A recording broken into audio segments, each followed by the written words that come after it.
Welcome to Layla's Creations Jewelry. Hope you all are good.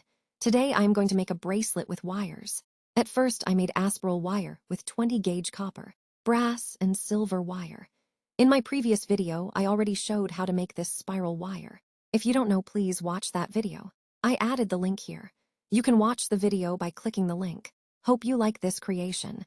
If you have any queries, please feel free to ask me in the comment section. Thank you.